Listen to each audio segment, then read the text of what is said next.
ಜೀವನವನ್ನಾಗಿಸಿಕೊಂಡು ಬದುಕುತ್ತಾ ಇದ್ದವರು ನಾವು ಬೇಡರಿದ್ದೇವೆ. ಹೌದು, ನಿಜವಾಗಿಯೂ ಹೆಮ್ಮೆ ಅನ್ನಿಸ್ತಾ ಇದೆ ನನಗೆ.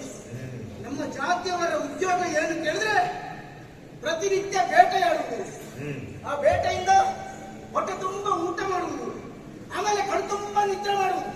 ಪ್ರಪಂಚದ ಕೊಡವೇ ಇಲ್ಲೇ ಇಲ್ಲ. ನಾವಾಯ್ತು, ನಮ್ಮ ಕೆಲಸ ಆಯ್ತು. ನಾವು ಯಾರ ತಳ್ಳಿಗೂ ಹೋಗುವುದಿಲ್ಲ, ಬಂದವರನ್ನು ಬಿಡುವುದು ಇಲ್ಲವೇ ಇಲ್ಲ. ಸ್ವಾಮಿ, ನಿಜವಾಗಿಯೂ ನಮ್ಮ ಜಾತಿ ನಾನು ಸ್ವಲ್ಪ ಭಿನ್ನ, ಹೌದೌದು, ವಿಭಿನ್ನ ಆಗಬೇಕು ಅನ್ನೋ ಹಾಗೆ ಹಂಬಲಿಸ್ತವ ನಾನು. ನಮ್ಮಪ್ಪ ನಮ್ಮ ಜಾತಿಯವರಿಗೆಲ್ಲ ಒಡೆಯ, ಹಿರಣ್ಯ ಧರ್ಮ ಎನ್ನುವ ಹಾಗೆ ನಾನು ಏಕಲವ್ಯನಿದ್ದೇನೆ. ಪಾಪ ಯಾವ ಪುಣ್ಯಾತ್ಮ ಪುರೋಹಿತರು ನಮ್ಮ ಅಜ್ಜಯ್ಯನಿಗೆ ಹೇಳಿದ್ರೋ ಏನು, ಹುಟ್ಟಿದ ಮಗನಿಗೆ ಹಿರಣ್ಯ ಧನು ಎನ್ನುವ ಹಾಗೆ ಹೆಸರಿಡುವಂತ. ಯಾಕೆ ಹೇಳಿದೆ ಗೊತ್ತಾ? ದೇವರಾಣ ಇಷ್ಟು ವರ್ಷಕ್ಕೂ ನಮ್ಮ ಜಾತಿಯಲ್ಲಿ ಒಳ್ಳೆ ಹೆಸರಿದ್ದವರಿದ್ದಾರ? ಇಲ್ಲವೇ ಇಲ್ಲ. ಎಲ್ಲ ಬರ್ಮ, ಚಿಂತ್ಯ, ಸೌಮ್ಯ ಇಂಥದ್ದ ಬಿಟ್ಟರೆ ಒಳ್ಳೆ ಹೆಸರಿದ್ದದಿಲ್ಲ. ಆ ನೆಲೆಯಲ್ಲಿ ನಮ್ಮ ಅಪ್ಪನ ಹೆಸರು ಹಿರಣ್ಯ ಧನು, ನನ್ನ ಹೆಸರು ಏಕಲವ್ಯ. ಹೆಸರಿಗೆ ತಕ್ಕ ಹಾಗೆ ಸಾರ್ಥಕತೆಯನ್ನು ಕಂಡುಕೊಳ್ಳಬೇಕು ಎನ್ನುವ ಹಾಗೆ ಬಯಸಿದವರವನು. ಈಗ ನಾನು ಬೇಟೆಗೆ ಹೊರಟ್ರೆ ಸಾಕು, ನನ್ನ ಜೊತೆಯಲ್ಲಿ 16 ಮಂದಿ ಬರ್ತಾರೆ. ಯಾಕೆ ಕೇಳಿದ್ರೆ ಹಾರುವ ಹಕ್ಕಿಯನ್ನಾಗಲಿ ಓಡುವ ಮಿಕವನ್ನಾಗಲಿ ಒಂದೇ ಬಾಣದ ಗುರಿಗೆ ಬರುವಂತಹ ಸಾಮರ್ಥ್ಯ ಇಲ್ಲದಿದ್ರೆ ನಮ್ಮ ತಂಡದಲ್ಲಿ ನನ್ನೊಬ್ಬರಿಗೆ ಬಿಟ್ಟರೆ ಬೇರೆ ಯಾರಿಗೂ ಇಲ್ಲವೇ ಇಲ್ಲ. ಆದ್ದರಿಂದ ಕೆಲವರೆಲ್ಲ ಬೇಟೆಗೆ ಹೋಗಿ ಬಂದವರೆಲ್ಲ ಹೇಳುವುದು, ಏಕಲವ್ಯ ನೀವು ಒಳ್ಳೆ ಗುರುಗಳಲ್ಲಿ ಕಲಿತರೆ ಬೇಕಾದಷ್ಟು ವಿಶೇಷವಂತಹ ಸಾಧನೆಯನ್ನು ಮಾಡುವುದಕ್ಕೆ ಸಾಧ್ಯ ಆಗುತ್ತದೆ. ಯಾಕಂದ್ರೆ ಶರವಿದ್ಯೆಯಿಂದ ಬೆಂಕಿಯನ್ನು ಹುಟ್ಟಿಸುವವರಿದ್ದಾರಂತೆ, ಶರವಿದ್ಯೆಯಿಂದ ಪಂಜರವನ್ನು ಕಟ್ಟಿಸುವುದಕ್ಕೆ ಸಾಧ್ಯ ಉಂಟಂತೆ, ಶರವಿದ್ಯೆಯಿಂದ ಮಳೆಯನ್ನು ಬರೆಸುವುದಕ್ಕೆ ಸಾಧ್ಯ ಉಂಟು ಅಂತ ಹೇಳಿದ್ರು. ಹಾಗಾಗಿ ನಾನು ಯಾಕೆ ಹೆಚ್ಚಿನದನ್ನು ಕಲಿಯಬಾರದು ಅಂತ ಯೋಚನೆ ಮಾಡ್ತಾ ಇದ್ದವ ನಾನು. ಎಳವೆ ಇದ್ರೂ ನನಗೆ ಬಿಲ್ಲುಬಾಣ ಕಂಡಾಯ್ತು. ಹೌದು, ವಿಶೇಷವಾದಂತಹ ಹೋರಾಟವನ್ನು ಮಾಡಬೇಕು, ಬಾಣ ಪ್ರಯೋಗ ಮಾಡಬೇಕು, ಗುರಿಯನ್ನು ಸಾಧಿಸಬೇಕು ಎನ್ನುವಂತಹ ನಿರ್ಧಾರದಲ್ಲಿ ಇದ್ದಂತಹ ನನಗೆ ಈ ವಿಷಯ ಗೊತ್ತಾಯ್ತು. ಹಾಗಾದ್ರೆ ಕಲಿಬೇಕು ಅಂತ ಆದ್ರೆ ಕಲಿಸುವವರು ಬೇಕಲ್ಲ. ಒಬ್ಬರ ವಿಷಯ ಕೇಳಿದ್ದೇನೆ, ಕಲಿಪುರದಿ ದ್ರೋಣನಂತೆ, ಶಿಷ್ಯರಲ್ಲಿ ಪರಮಾನುರಾಗಿದಂತೆ. ಅಷ್ಟು ಒಳ್ಳೆಯವರು ನನಗೊಬ್ಬರಿಗೆ ಹೇಳಿಕೊಡ್ದಿರ್ತಾರ? ಹಾಗೆ ನಮ್ಮ ಜಾತಿಯಲ್ಲಿ ಯಾರು ಮಾತು ಕೇಳೋರಿಲ್ಲ, ನಾವೊಬ್ಬ ಕೇಳೋರಿದ್ದೇನೆ, ಹೇಳಿಕೊಡ್ತಾರೆ ಅಂತ ವಿಶ್ವಾಸ ನನ್ನದು. ಆದ್ರಿಂದ ತಡೆ ಮಾಡುವುದಲ್ಲ, ಕಲಿಪುರ ಅಂತ ಸಾಧ್ಯ.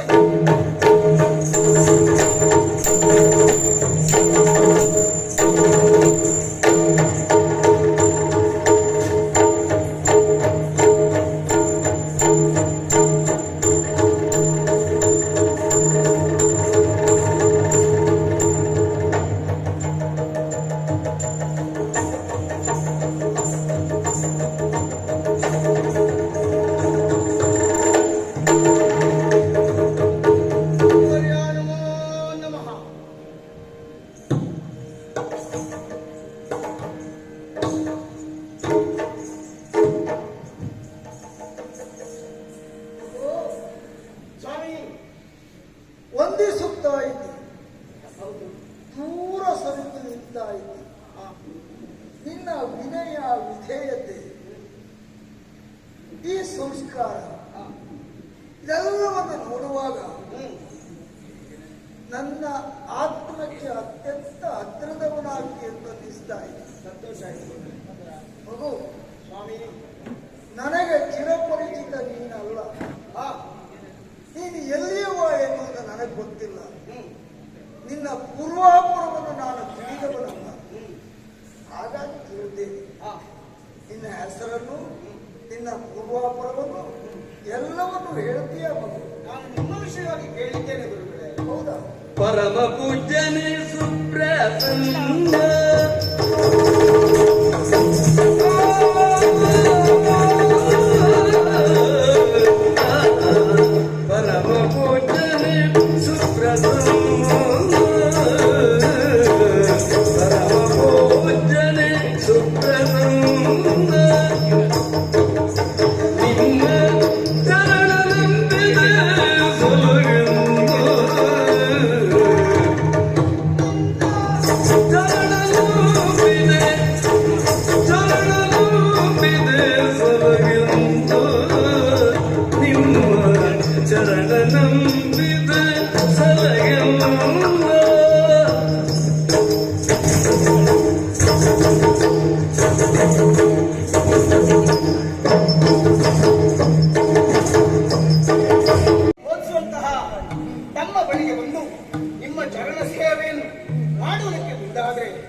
ಗುರುಕುಲದಿಂದ ಬಂದೆ. ಈ ಗುರುಕುಲ ಇಲ್ಲುಂಟು ಎಲ್ಲುಂಟು ಎನ್ನುವುದನ್ನು ಅಲ್ಲಲ್ಲಿ ಕೇಳುತ್ತಾ ಬಂದವ ನಾನಿದ್ದೇನೆ. ಗುರುದೇವ, ಪರಮ ಪೂಜ್ಯರಾದಂತಹ ನಿಮ್ಮನ್ನು ಕಾಣುವಂತಹ ಯೋಗ ಭಾಗ್ಯ ನನಗೆ ಒದಗಿರುವುದು. ನೇರವಾಗಿ ಬರುವುದಕ್ಕೆ ನನಗೆ ಧೈರ್ಯ ಬರಲಿಲ್ಲ ಬರುವುದು. ಹಾಗಾಗಿ ಮೆಲ್ಲ ಆ ಕಡೆ ಈ ಕಡೆ ಯಾರು ಇದ್ದಾರೋ ಅಂತ ಯೋಚಿಸ್ತಾ ನೋಡ್ತಾ ಬಂದೆ. ಯಾಕೆಂದ್ರೆ ನಾನು ಬರುವ ಪೂರ್ವದಲ್ಲಿ ಅನೇಕ ವಿದ್ಯಾರ್ಥಿಗಳಿಗೆ ನೀವು ಪಾಠವನ್ನು ಮಾಡ್ತಾ ಇದ್ದವರು, ಅವರೆಲ್ಲ ಆ ಕಡೆಗೆ ತೆರಳಿದ ಬಳಿಕ ನಾನು ಇಲ್ಲಿಗೆ ಬಂದಿದ್ದೇನೆ. ದಯವಿಟ್ಟು ನನ್ನನ್ನು ಶಿಷ್ಯನನ್ನಾಗಿ ಸ್ವೀಕರಿಸಿ ನನಗೆ ಅದೇ ವಿದ್ಯೆಯನ್ನು ಹೇಳ್ಕೊಳ್ಬೇಕು ಅಂತ ಉತ್ತಮ ಕುಲಜರ ಹೊರತಾಗಿ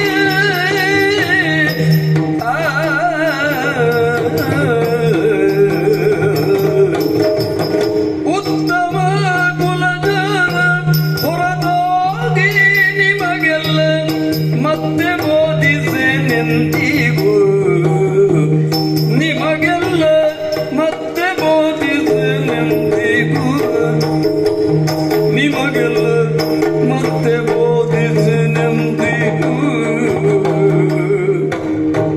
ಚಿತ್ತದೊಳು ಬೇಗುದಿಗೊಳ್ಳದೆ ಸುಮ್ಮ ಚಿತ್ತದೊಳು ಬೇಗುದಿಗೊಳ್ಳದೆ ಸುಮ್ಮನೆ ಅತ್ತನಿ ನಡೆಯಂತನು ಚಿತ್ತದೊಳು ಬೇಗುದಿಗೊಳ್ಳದ ಸುಮ್ಮನೆ ಅತ್ತನಿ ನಡೆಯಂತನು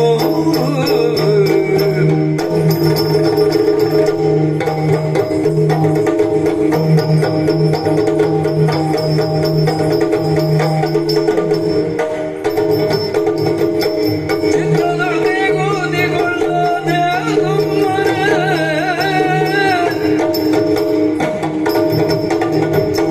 ಅತ್ತಲಿ ನಡೆಯಂದನು ಸುಮ್ಮನೆ ಅತ್ತಲಿ ನಡೆಯಂದನು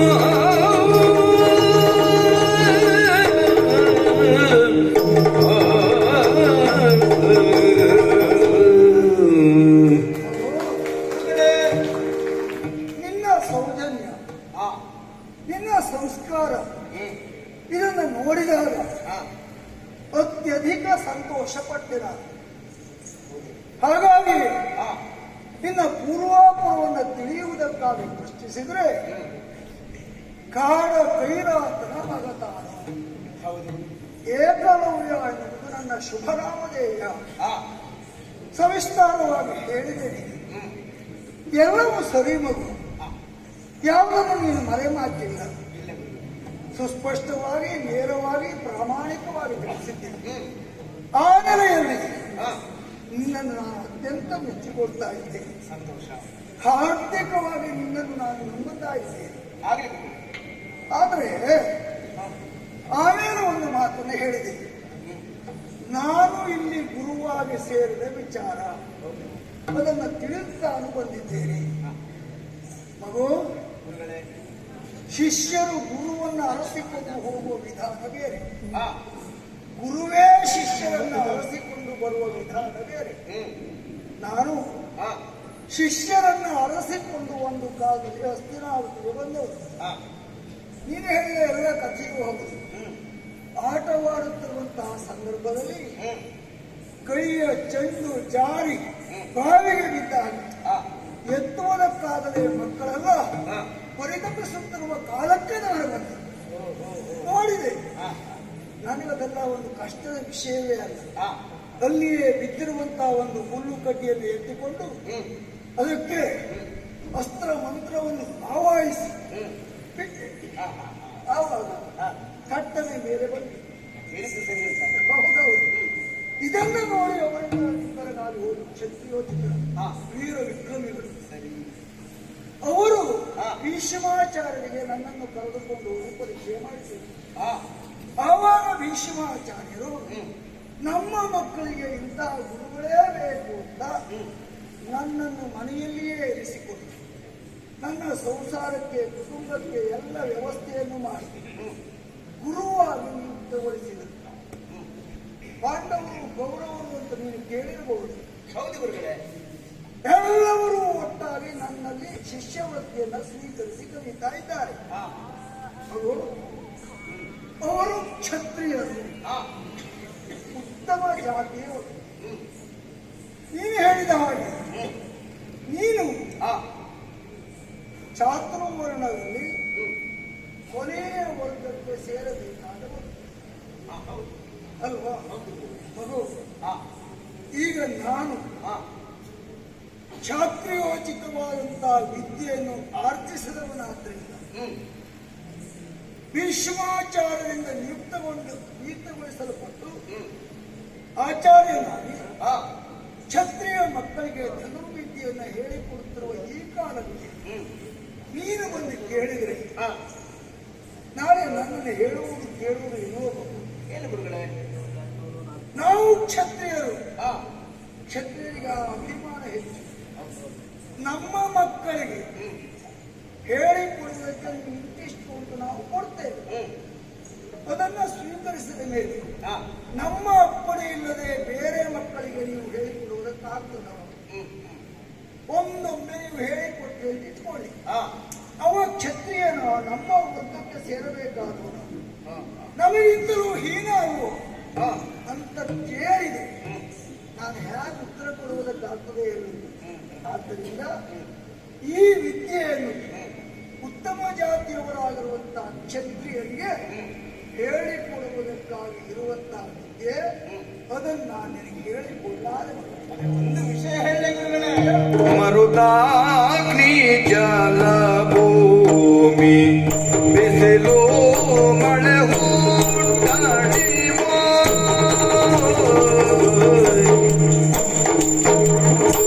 ಮರುತಾಗ್ನಿ ಜಲ ಭೂಮಿ ಬಿಸಿಲು ಮಳೆ ಹುಟ್ಟಡಿವೋ ಮರುತಾಗ್ನಿ ಮರುತಾಗ್ನಿ ಜಲಭೂಮಿ ಬಿಸಿಲು ಮಳೆ ಹುಟ್ಟಡಿವೋ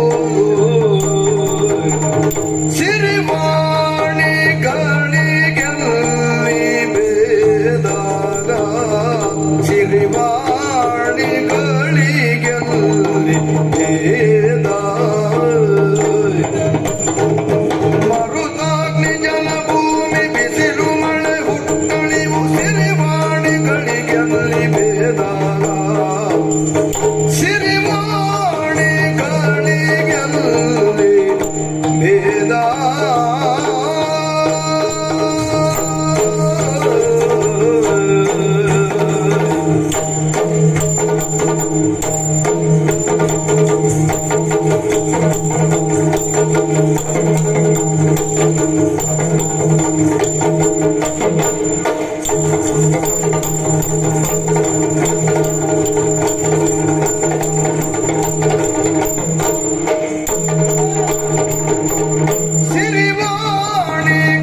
ಸಿರಿವಾಣಿಗಳಿಗೆಲ್ಲಿ ಭೇದ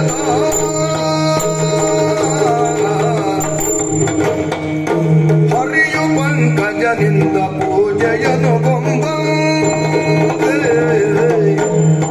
ಹರಿಯು ಪಂಕಜನಿಂದ ಪೂಜೆಯನು ಗೊಂಬಂತೆ ಹರಿಯು ಪಂಕಜನಿಂದ ಪೂಜೆಯನು ಗೊಂಬಂತೆ ಪೂಜೆಯನು ಗೊಂಬಂತೆ ಕರುಣಿಸುವುದೆನಗೆ ನೀವೆಂದ ಕರುಣಿಸುವುದೆನಗೆ ನೀವೆಂದ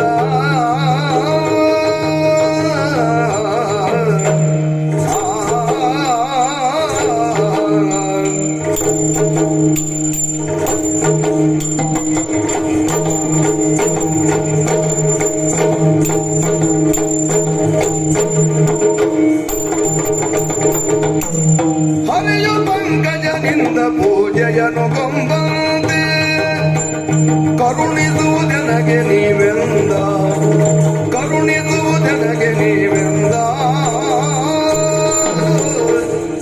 ಆ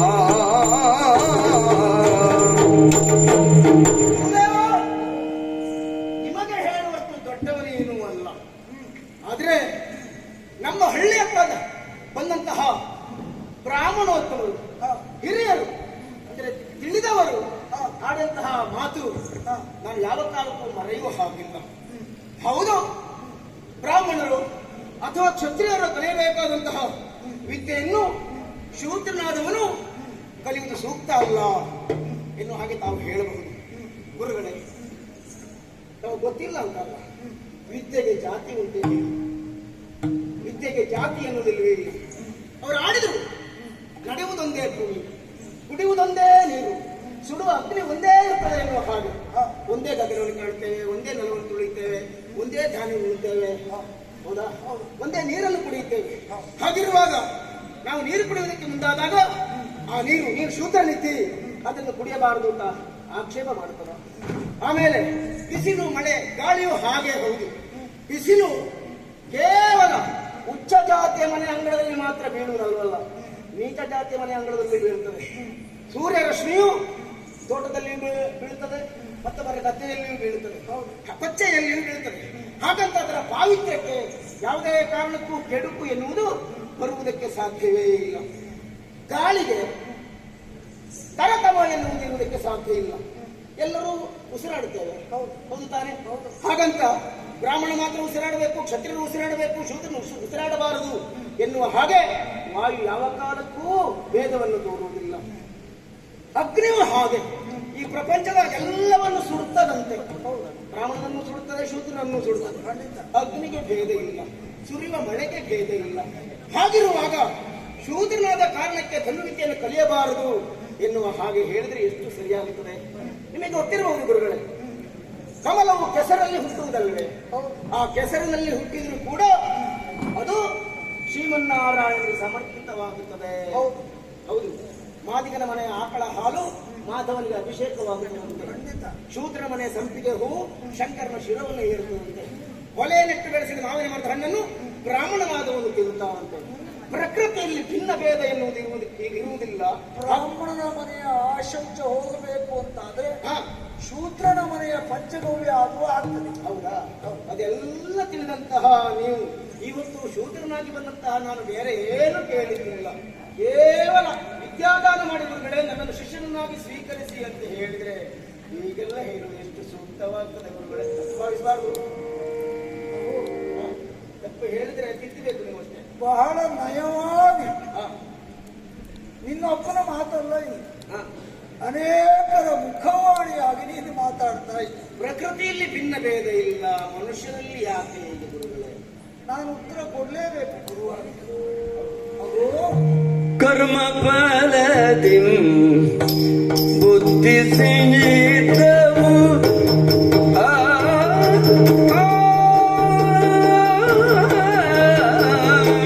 ಕರ್ಮ ಫಲದಿ ಬುದ್ಧಿ ಸಂಗೀತವು ಧರ್ಮ ಫಲದಿ ಸರ್ವವು ಕರ್ಮ ಫಲದಿ ಬುದ್ಧಿ ಸಿದ್ಧವು ಧರ್ಮ ಫಲದಿ ಸರ್ವವು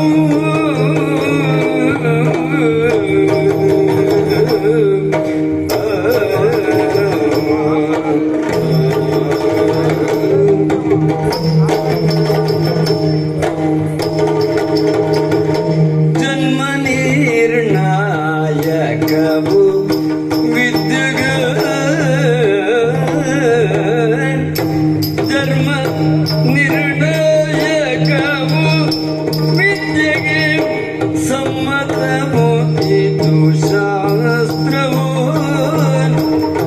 ಜನ್ಮ ನಿರ್ಣಾಯಕವು ವಿದ್ಯೆಗೆ ಸಮ್ಮತವು ಇದು ಶಾಸ್ತ್ರವು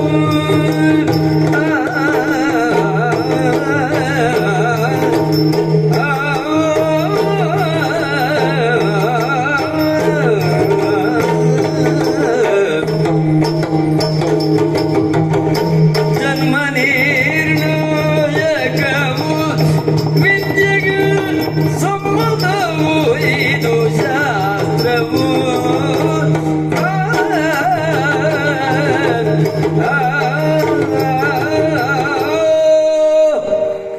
ಗುರುದೇವ, ಏಕಲವ್ಯ ಬಹಳ ಚೆನ್ನಾದ ವಿಷಯವನ್ನು ಅಪ್ರಸ್ತುತವಾದ ಪ್ರಾಸಂಗಿಕವಾಗಿ ನಿನಗೆ ಹೇಳಬೇಕು ಅಂತ ಅನ್ನಿಸಿರಬೇಕು. ಹಾಗಾಗಿ ನಾನು ಪ್ರಕಟಿಸದೇ ಇರುವಂತಹ ವಿಷಯವನ್ನು ನೀನಾಗಿ ನಿನ್ನ ಅಷ್ಟಕ್ಕೆ ಯೋಚಿಸಿ ಪ್ರಾಯಶಃ ಗುರುಗಳು ಈ ಕಾರಣಕ್ಕಾಗಿಯೇ ತಿರಸ್ಕರಿಸುತ್ತಾ ಇದ್ದಾರೆ ಎಂದು ತರ್ಕಿಸಿ ನಿನ್ನ ವಾದ ಸರಣಿಯನ್ನು ಮಂಡಿಸುತ್ತಾರೆ. ಉತ್ತಮ, ಅಧಮ, ಶ್ರೇಷ್ಠ, ಕನಿಷ್ಠ ಹೀಗೆಲ್ಲ ಪ್ರಪಂಚದಲ್ಲಿ ಉಂಟು. ಹಾಗಿರುವುದಕ್ಕೆ ಸಾಧ್ಯವೋ? ಇದೆಲ್ಲ ದೇವ ನಿರ್ಮಿತವು ಅಥವಾ ಮಾನುಷ ಕೃತಿಯೋ? ಇದು ನಿನ್ನ ಪ್ರಶ್ನೆ ಅಲ್ಲವ. ಪ್ರಪಂಚದಲ್ಲಿ ಅನೇಕರ ಮನಸ್ಸಿನ ಪ್ರಶ್ನೆ ಇದೆ. ನೀನೇನೋ ಧೈರ್ಯವಾಗಿ ಪ್ರಾಮಾಣಿಕವಾಗಿ ಕೇಳಿದ್ದೆ. ಹೇಳದಿದ್ರೆ ಮನಸ್ಸಿನಲ್ಲಿ ತೂನ ಎನ್ನುವುದು ಇದ್ದೇ ಇರುತ್ತದಲ್ಲ. ನನಗೆ ನಿನ್ನ ವಿಷಯದಲ್ಲಿ ಸಮಾಧಾನ ಆಗುವುದಂತೆ ನಿನಗೆ ಏನು ಅನ್ನಿಸ್ತದೆ? ಸ್ವಲ್ಪ ಮುಕ್ತವಾಗಿ ಪ್ರಾಮಾಣಿಕವಾಗಿ ಕೇಳಿ. ವಿಷಯವನ್ನು ಅಲ್ಪ ಸ್ವಲ್ಪ ಸಂಗ್ರಹ ಮಾಡಿದ್ದೀನಿ. ಆದರೆ ಇನ್ನು ಚಿಕ್ಕ ವಯಸ್ಸು, ಬುದ್ಧಿ ಸರಿಯಾಗಿ ಬರೆಯಲಿಲ್ಲ. ವಿಷಯ ಸರಿಯಾಗಿ ಗ್ರಹಣ ಮಾಡುವುದಕ್ಕೆ ನಿನ್ನಿಂದ ಆಗ್ತಾ ಇಲ್ಲ. ಕೇವಲ ಸ್ಥೂಲ ನೋಟದಲ್ಲಿ ವಿಷಯವನ್ನು ಸಂಗ್ರಹಿಸಿ ಅದನ್ನು ಸ್ಥೂಲವಾಗಿಯೇ ಗ್ರಹಿಸಿ ನೀವು ಪ್ರಶ್ನೆಗಳು ಅನೇಕ ಒಳಗಿಂದೊಳಗೆ ಮೂಡ್ತಾ ಇದೆ. ಹೌದು ಮಗು, ಚಾತುರ್ವರ್ಣ ಇದು ಭಗವಂತನಿಂದ ಸೃಷ್ಟಿಯಾದದ್ದು ಎನ್ನುವುದು ಜನಜನಿತವಾದಂತಹ ವಿಷಯ. ಜಾತಿ ಬೇರೆ, ವರ್ಣ ಬೇರೆ.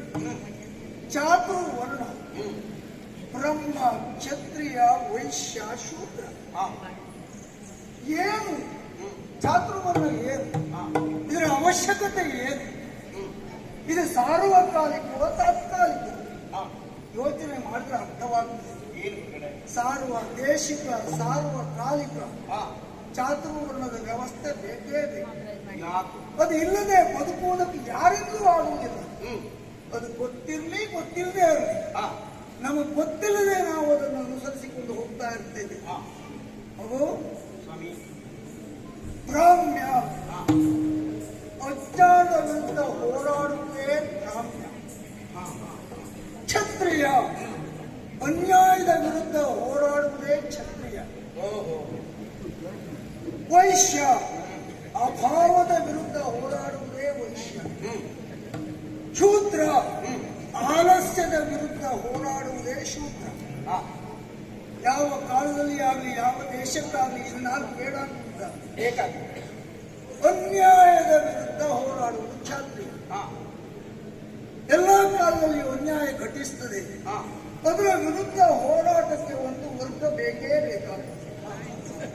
ಎಲ್ಲ ಕಾಲದಲ್ಲಿಯೂ ಅಜ್ಞಾನ ವಿಜೃಂಭಿಸುತ್ತದೆ. ಆ ಅಜ್ಞಾನದ ವಿರುದ್ಧ ಹೋರಾಡುವುದಕ್ಕೆ ಒಂದು ಬ್ರಾಹ್ಮ್ಯ ಬೇಕೇ ಬೇಕಾಗುತ್ತದೆ. ಎಲ್ಲ ಕಾಲದಲ್ಲಿ ಅಭಾವ ತಲೆಯ ಬಳೆ, ಆ ಅಭಾವದ ವಿರುದ್ಧ ಹೋರಾಡುವುದಕ್ಕೆ ವೈಶ್ಯ ಬೇಕೇ ಬೇಕಾಗುತ್ತದೆ.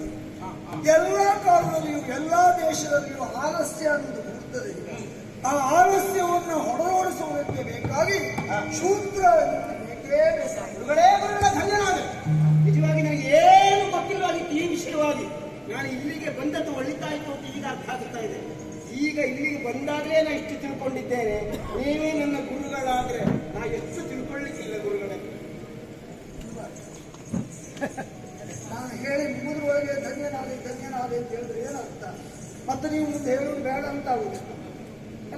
ನಂದು ಮುಗಿಯಲಿಲ್ಲ. ಅಲ್ಲ, ಈ ವಿಷಯ ಗೊತ್ತಾಯ್ತು. ಈ ಪೂರ್ಣ ಗೊತ್ತಾಗಲಿಲ್ಲ. ನಾನು ಯಾಕಂದ್ರೆ ನಾನು ಪೂರ್ಣ ಹೇಳಲೇ ಇಲ್ಲ.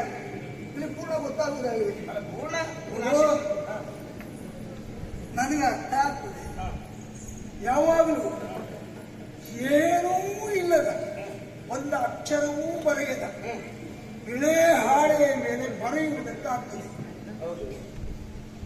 ಅಲ್ಲಲ್ಲಿ ಗೀಚಿದರೆ ಆ ಹಾಳೆಯ ಮೇಲೆ ಸರಿಯಾಗಿ ಬರೆಯುವುದಕ್ಕಾಗುವುದಿಲ್ಲ. ಅಕ್ಷರ ಮೂಡುವುದಿಲ್ಲ. ಆದ್ದರಿಂದ ನೀನು ಬಿಳೆ ಹಾಳೆಯಾಗಿ ನನ್ನ ಸಮ್ಮುಖದಲ್ಲಿ ನಿಂತರೆ ನಾನು ಸರಿಯಾಗಿ ಅಕ್ಷರವನ್ನು ನಿನ್ನ ಹಾಳೆಯ ಮೇಲೆ ಬರೆಯುತ್ತೇನೆ. ಆಯ್ತು ಗುರುಗಳೇ. ಹೇಳಿದೆ ನೀನು ಭೂಮಿಗೆ ಭೇದ ಉಂಟು, ಇಲ್ಲ. ಎಲ್ಲವರೂ ಬದುಕ್ತಾರೆ. ಹೌದು, ಎಲ್ಲ ಜಾತಿಯವರು ಬದುಕ್ತಾರೆ. ಬೀಸುವ ಗಾಳಿಗೆ ಭೇದ ಉಂಟು, ಇಲ್ಲ. ಎಲ್ಲವರೂ ಸೇವಿಸ್ತಾರೆ. ಹಾ ಬೀಳುವ ಮಳೆಗೆ, ಹಾ ಬೀಳುವ ಬಿಸಿಲಿಗೆ ಹಾ. ಯಾವುದಕ್ಕೂ ಭೇದ ಇಲ್ಲ.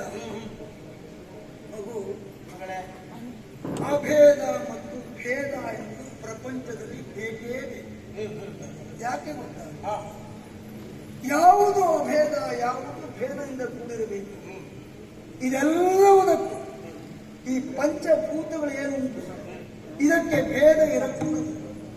ಅದು ಅಭೇದವಾಗಿಯೇ ಇರಬೇಕು. ಹಾ ಹಾಗಿದ್ರೆ ಮಾತ್ರ ಜೀವನ ಯಾನ ವ್ಯವಸ್ಥಿತವಾಗಿರುವುದಕ್ಕೆ ಸಾಧ್ಯ. ನಮ್ಮ ದೇಹವನ್ನು ತೆಗೆದುಕೋಬಹುದು. ನಮ್ಮ ದೇಹದಲ್ಲಿ ತಲೆ ಮೇಲೆ, ಹೌದು. ಕಾಲು ಕೆಳಗೆ, ಹಾ ಕೈ ಆಚೆ ಈಚೆ, ಕಣ್ಣು, ಕಿವಿ, ಮೂಗು, ನಾಲಿಗೆ ಇತ್ಯಾದಿ ಇತ್ಯಾದಿ. ಹಾ ಮಗು, ಕಣ್ಣಿಗೆ ಯಾವ ಕೆಲಸ ಹೇಳು? ನೋಡು, ಕಿವಿಗೆ ಯಾವ ಕೆಲಸ? ಕೇಳು, ಮೂಗಿಗೆ ಯಾವ ಕೆಲಸ? ಆಕ್ರಮಿಸು, ಬಾಯಿಗೆ ಯಾವ ಕೆಲಸ? ಬಾಯಿ ಮಾತಾಡು. ಮಗು, ಸ್ವಲ್ಪ ನಿನ್ನಲ್ಲಿಯೇ ನಾನು ಕೆಣಕಿ ಕೇಳ್ತೇನೆ. ಹಾ ಹುಟ್ಟಿನಿಂದ ಕೊನೆಯ ತನಕ ಕಣ್ಣು ನೋಡ್ತಾ ಇರ್ತದೆ. ಹಾ ಇಲ್ಲ, ನಾನು ಒಬ್ಬರೇ ನೋಡಬೇಕು ಅಂದ್ರೆ ನಾನು ಸ್ವಲ್ಪ ದಿವಸ ನೋಡುವುದಿಲ್ಲ, ಬೇರೆ ಯಾವ್ದಾದ್ರು ನೋಡ್ಲಿ ನಾನು ಕೇಳ್ತೇನೆ ಅಂತ ಹೇಳಿದ್ರೆ ಆಗ್ತದೆ. ಅದಾಗುದು, ಬೇರೆಯವ್ರು ನೋಡ್ಲಿಕ್ಕೆ ಆಗುದಿಲ್ಲ. ಕಿವಿ, ನಾನು ಒಬ್ಬರೇ ಕೇಳುವುದು ಅಂದ್ರೆ ಏನು? ನಾನು ಕೇಳುವುದಿಲ್ಲ, ನಾನು ನೋಡುವುದಕ್ಕೆ ಕೊಡುತ್ತೇನೆ ಅಂತ ಹೇಳಿದ್ರೆ ಆಗ್ತದೆ. ಆಹಾ, ಅದಾಗುದಿಲ್ಲ. ಬಾಯಿ, ನಾನು ಮಾತಾಡುವುದು, ಆಮೇಲೆ ರಸವನ್ನು ಸೇವಿಸುವುದು, ಇದನ್ನೇ ಮಾಡ್ತಾ ಇರುವುದು. ಇಲ್ಲ, ನಾನು ಸ್ವಲ್ಪ ದಿವಸ ಯಾವುದು ಮಾಡುವುದಿಲ್ಲ, ಬೇಕಾದ್ರೆ ಕೇಳ್ತೇನೆ ಅಂತ ಹೇಳಿದ್ರೆ ಆಗ್ತದೆ.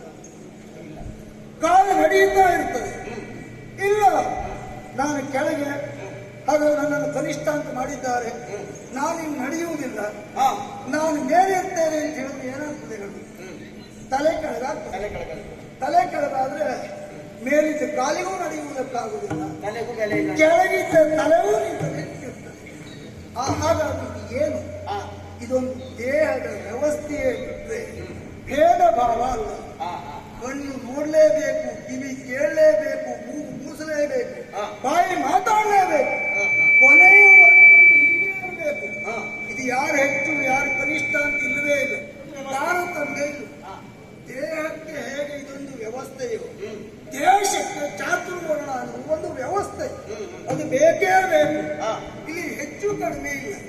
ನೀವು ನೋಡು, ಹಾ ಮಧ್ಯಂತರದಲ್ಲಿ ಕೆಲವರ ಅಜ್ಞಾನದಿಂದ ಹೆಚ್ಚು ಕಡಿಮೆ ಆಗಿರಬಹುದು. ಹಾ ಅದು ಮಾಧ್ಯಮ ವಿಷಯದ ದೋಷ ಅಲ್ಲ, ಅದು ವ್ಯಕ್ತಿ ದೋಷದಿಂದ ಆಗಿರಬಹುದು. ಹಾ. ವ್ಯಕ್ತಿ ದೋಷ ಎನ್ನುವುದು ಶಾಶ್ವತವಾಗಿರುವುದಿಲ್ಲ.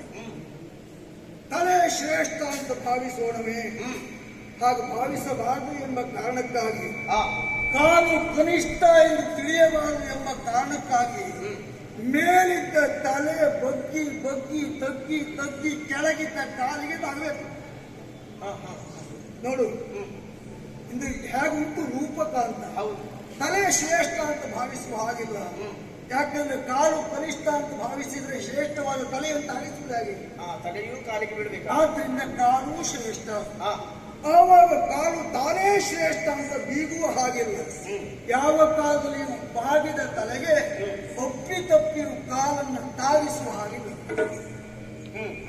ಇದು ಕ್ರಮ. ಹಾ ಆದ್ರಿಂದಲೇ ಒಂದು ವ್ಯವಸ್ಥೆ ಉಂಟೇ ವಿನಃ ಯಾವುದು ಶ್ರೇಷ್ಠ ಯಾವುದು ಕನಿಷ್ಠ ಅಂತಿಲ್ಲ. ಕುಂಬಾರ ಮಡಕೆ ಮಾಡ್ತಾರೆ, ಹಾ ಗಾಣಿಗ ಎಣ್ಣೆಯನ್ನು ತೆಗಿತಾರೆ, ಬ್ರಾಹ್ಮಣ ವೇದಾಧ್ಯಯನವನ್ನು ಮಾಡ್ತಾರೆ, ಹಾ ಕ್ಷತ್ರಿಯ ದೇಶ ಸಂರಕ್ಷಣೆಯನ್ನು ಮಾಡ್ತಾರೆ. ಮಗು, ಹಾ ಅವರವರು ಅವರದ್ದಾದಂತಹ ವೃತ್ತಿಯಲ್ಲಿದ್ದರೆ ಯಾವಾಗಲೂ ನಿರುದ್ಯೋಗ ಸಮಸ್ಯೆ ಎನ್ನುವುದು ಕಾಡುವುದೇ ಇಲ್ಲ. ಹಾ ನಿರುದ್ಯೋಗ ಸಮಸ್ಯೆ ಬರುವುದು ಯಾವಾಗ? ಹಾ ಮತ್ತೊಬ್ಬರು ಮಾಡುವ ವೃತ್ತಿಯಲ್ಲಿ ನಾವು ಹಸ್ತಕ್ಷೇಪ ಮಾಡಿದಾಗ. ಅವರವರ ಕೆಲಸ ಮುಂದಾದ ಮಾಡುವ ಮಡಕೆ ಹಾ ಮತ್ತೊಬ್ಬ ಜಾತಿಯವ ಮಾಡುವುದಕ್ಕೆ ಮುಂದಾದ ಅಂತಾದ್ರೆ ಅಲ್ಲಿಯೇ ನಿರುದ್ಯೋಗ ಅನ್ನುವಂತ ಎದುರಿಸ್ತದೆ. ಹಾ ಹಾ ಅವು ಪಾಪ ಉದ್ಯೋಗ ಬಿಡ್ತಾರೆ, ಸರಿ. ಇವರ ಹತ್ರ ಮುಂದುವರಿಸುವುದಕ್ಕಾಗುವುದಿಲ್ಲ. ಹಾ ಅರ್ಧಕ್ಕೆ ಉಂಡಿಡ್ತಾನೆ. ಯಾಕಂದ್ರೆ- ಅದು ಇಲ್ಲ ಇದು. ಯಾಕಂದ್ರೆ ಕುಂಬಾರಷ್ಟು ಸರಿಯಾಗಿ ಮಡಿಕೆ ಮಾಡ್ಲಿಕ್ಕೆ ಬರುವುದಿಲ್ಲ ಇವನಿಗೆ. ಅಥೋ ಭ್ರಷ್ಟ ತಥೋ ಭ್ರಷ್ಟ. ಆದ್ರಿಂದ ಅಥೋ ಭ್ರಷ್ಟ ತಥೋ ಭ್ರಷ್ಟ. ಅಭಿನಯದಿಂದ ಅದು ಇಲ್ಲ ಇದು ಇಲ್ಲ. ಹಾಗಾಗಿ ಯಾರು ಯಾವುದನ್ನು ಮಾಡಬೇಕು ಅದನ್ನೇ ಮಾಡಬೇಕು. ಈಗ ನೀರು ಯಾವಾಗಲೂ ತಂಪು ಹೌದಾ? ಇದು ಯಾವ ಮನುಷ್ಯರು ಮಾಡಿದ್ದಲ್ಲ, ಪ್ರಕೃತಿ ನಿಯಮ. ಬೆಂಕಿ ಉರಿಯ ಹೌದಾ? ಅದು ಪ್ರಕೃತಿ ನಿಯಮ. ಸೂರ್ಯ ಪ್ರಖರವಾದಂತಹ ಪ್ರಭೆಯನ್ನು ಬೀರ್ತಾನೆ, ಇದು ಪ್ರಕೃತಿಯ ನಿಯಮ. ಚಂದ್ರ ಶಾಂತರವಾದಂತಹ ಕಿರಣವನ್ನು ಕೊಡ್ತಾನೆ, ಪ್ರಕೃತಿಯ ನಿಯಮ. ಇದನ್ನು ನಾವು ಸ್ವಲ್ಪ ಆಕ್ಷೇಪ ಮಾಡಬಹುದಲ್ಲ? ಏನು ನೀರು ಯಾವಾಗಲೂ ತಂಪಾಗಿ ಕೆಳಮುಖವಾಗಿಯೇ ಹೋಗುವುದು ಅಂದ್ರೆ ಅದು. ಬೆಂಕಿ ಉರಿಯಾಗಿ ಮೇಲ್ಮುಖವಾಗಿಯೇ ಅಂದ್ರೆ ಅದು. ಬೆಂಕಿ ತಂಪಾಗಿ ಕೆಳಮುಖವಾಗಿ ಇರಲಿ, ನೀರು ಬಿಸಿಯಾಗಿ ಮೇಲ್ಮುಖವಾಗಿ ಹೋಗಲಿ ಅಂತ ಹೇಳಿದ್ರೆ ಆಗ್ತದೆ ನಾವು? ಆಗುವುದಿಲ್ಲ. ಪ್ರಖರವಾದ ಪ್ರಭೆಯನ್ನು ಬೀರುವಂತಹ ಸೂರ್ಯ ಅವ ಬೀರಬಾರದು, ತಂಪಾಗಿರಬೇಕು. ಯಾಕೆ ಅಂತ ಹೇಳಿದ್ರೆ ಆಗ್ತದೆ? ಆಗುದಿಲ್ಲ. ಶೀತಲ ಕಿರಣವನ್ನು ಕೊಡುವಂತಹ ಚಂದ್ರ ಬಿಸಿಯಾಗಲಿ ಅಂತ ಹೇಳಿದ್ರೆ ಆಗ್ತದೆ? ನಾವು ತಪ್ಪಾಗಿ ಇಷ್ಟೆಲ್ಲ ನಾವು ಪ್ರಕೃತಿಯನ್ನು ಒಪ್ಪಿಕೊಳ್ತೇವೆ, ಚಾತುರ್ವರ್ಣದ ವ್ಯವಸ್ಥೆಯನ್ನು ಒಪ್ಪಿಕೊಳ್ಳುತ್ತೆ. ನಮಗೆ ಏನು ದಾರಿದ್ರ್ಯ ಬಂದೇವೆ ನಾವು.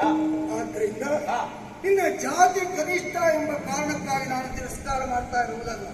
ನೀನು ಅದಕ್ಕೆ ಪಾತ್ರನಲ್ಲ. ಯಾಕೆಂದ್ರೆ ಇದು ಕ್ಷತ್ರಿಯರು ಮಾಡಬೇಕಾದಂತಹ ವಿದ್ಯೆ, ಧನುರು ವಿದ್ಯೆ. ಅವರು ಆರ್ಜಿಸುವುದು ಸ್ವರಕ್ಷಣೆಗಾಗಿ, ದೇಶ ರಕ್ಷಣೆಗಾಗಿ ವಿನಿಯೋಗಿಸುವುದು. ಈಗ ನಿನಗೆ ಬಿಲ್ಲು ಬಾಣವು ಬಾಣ ಬಿಡುವುದಕ್ಕೆ ಬರ್ತದೆ ಅಲ್ವಾ? ಬೇಟೆಯಾಡುವುದಕ್ಕೆ ಬರ್ತದೆ. ನಮ್ಮಲ್ಲಿ ನನ್ನಷ್ಟು ಸರಿಯಾಗಿ ಬೇಟೆಯಾಡಿ ಬೇರೆ ಯಾರಿಗೂ ಬರುವುದಿಲ್ಲ. ಬಾಣ ಹೀಗೆ ಯಾರು ಹೇಳಿಕೊಟ್ರು ಮಗುವಿಗೆ? ಯಾರು ಹೇಳಿಕೊಡ್ಲಿಲ್ಲ. ಅಪ್ಪಯ್ಯ ಬೇಟೆಯಾಡ್ತಾ ಇದ್ರು ನೋಡ್ತಾ ಕಲ್ತು. ಅಂದ್ರೆ ಹುಟ್ಟಿನಿಂದಲೇ ಬಂದಿದೆ, ರಕ್ತಗತವಾಗಿ ಬಂದಿದೆ. ಇದೆ ರಾಮ್ಯ ಎನ್ನುವುದು ರಕ್ತಗತವಾಗಿ ಬರಬೇಕು, ಛಾತ್ರ ಎನ್ನುವುದು ರಕ್ತಗತವಾಗಿ ಬರಬೇಕು, ವೈಶ್ಯ ಎನ್ನುವುದು ರಕ್ತಗತವಾಗಿ ಬರಬೇಕು, ಶೂದ್ರ ಎನ್ನುವುದು ರಕ್ತಗತವಾಗಿ ಬರಬೇಕು. ನಿನಗೆ ರಕ್ತಗತವಾಗಿಯೇ ಬೇಟೆಯಾಡುವುದು ಉಂಟು. ನೀನು ಮಾಡಬೇಕಾದದ್ದು ಕಾಡಿನಲ್ಲಿ ಜೀವಿಸಿ ಬೇಟೆಯಾಡಿ ನಿನ್ನ ಸಂಸಾರವನ್ನು ಸಾಗಿಸುವುದು. ನಿನಗೆ ಇಷ್ಟು ಸಾಕು. ನಿನಗೆ ನಾನು ಹೇಳಿಕೊಟ್ಟೆ ಅಂತಾದ್ರೆ ನೀನು ಕ್ಷತ್ರಿಯನಾಗಿ ಮೆರೆಯುವುದಕ್ಕುಂಟ, ದೇಶ ರಕ್ಷಣೆ ಮಾಡುವುದಕ್ಕುಂಟ, ಯಾವ ಹಿನ್ನೆಲೆ ಉಂಟು, ಯಾವ ದೇಶ ಉಂಟು, ಯಾವ ಪಾತ್ರ ಉಂಟು. ಆದ್ರಿಂದ ಬೇಡ ಬೇಡ. ಜನ್ಮಜಾತವಾಗಿಯೇ ಬಂದದನ್ನು ಕಲಿತುಕೊಳ್ಳುವುದಕ್ಕೆ ಸಾಧ್ಯ ಆಗುತ್ತದೆ. ಅದು ಬದುಕಿಗೂ ಆಧಾರವಾಗುತ್ತದೆ. ಹೌದಲ್ಲ ಗುರುಗಳೇ? ಆದ್ರೆ ಒಂದುಂಟು, ಹೇಳು.